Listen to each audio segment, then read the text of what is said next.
Hey everyone, welcome back to my channel. This is Maryam and I hope everyone's staying safe and healthy. I am super excited to be back with a new video tutorial, and in today's video I'm going to be working with the beautiful Blooming Mandalas Stamp Set that you can see here on the screen.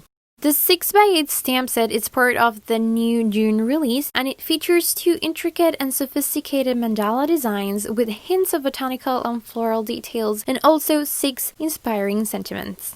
There is also a coordinating die set available, which I don't have right now, but I put an image here on the screen so you guys can see it. Alright, let's get started. So I went ahead and gold heat embossed 2 big mandalas onto watercolor paper.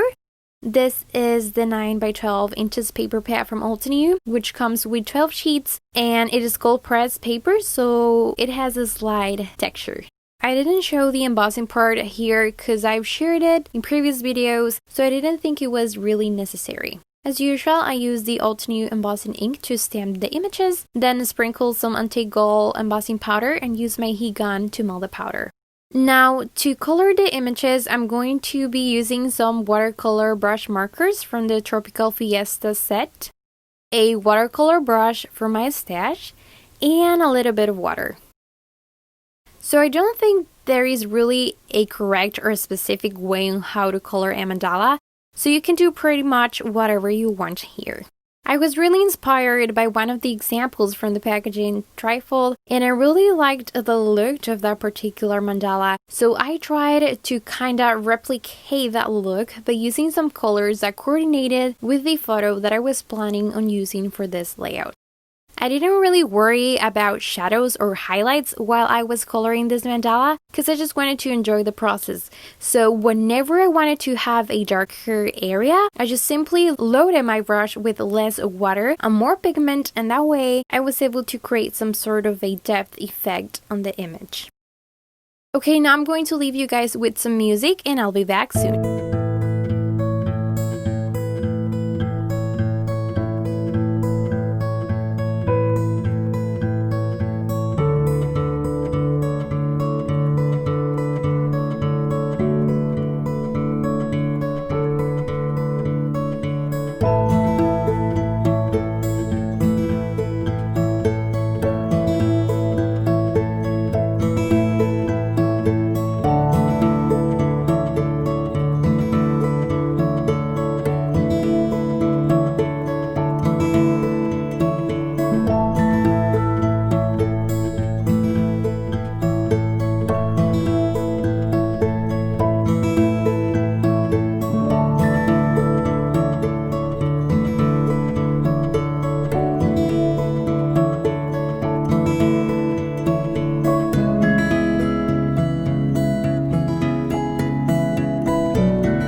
Alright, so now that we finished coloring our images, yes, I colored 2 of them, I'm going to take my fine tip scissors and fussy cut across the edge of the image, leaving a small white border all the way around.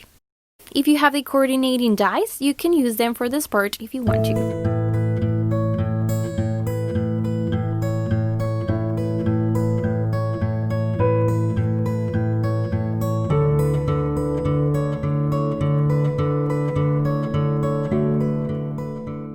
Now, I cut one of the mandalas in half, so I could have 3 pieces instead of only 2, and that way balance out my design a little bit. So I'm using an 18.5 by 11 inches white sheet of cardstock for the background. Then for my photo, I added a couple of layers behind with some pattern paper from the Blushing Blooms paper pack, and also created a tag from one of the navy blue papers from the Satin set. For the title, I stamped the word picture with letters from the Mega Brush Alpha Stamp Set using Dark Night Crisp Die Ink, and then cut out some letters from the Simple Alpha Die Set to spell out the word time. So what I'm going to do here is to adhere all the elements I showed earlier in place using double-sided tape and foam adhesive for some other elements like my photo, for example, just to give a little bit more dimension to the page. Next, to finish up my layout, I will add some sequins and enamel dots here and there, and that is gonna be it for today. Before this video ends, I wanted to mention that I have 2 more ideas using the Blooming Mandalas Stamp Set over at the Altenew Mixed Media blog, so make sure to visit the blog post to get even more inspiration, and as always, the link is down in the description box below. I hope you enjoyed this video. If you have any questions, just leave them in the comments below, and I'll be happy to help you. Also, be sure to hit the subscribe button down below and ring that little bell so you don't miss any new videos. Thank you so much for watching and hope you have a wonderful day. Bye!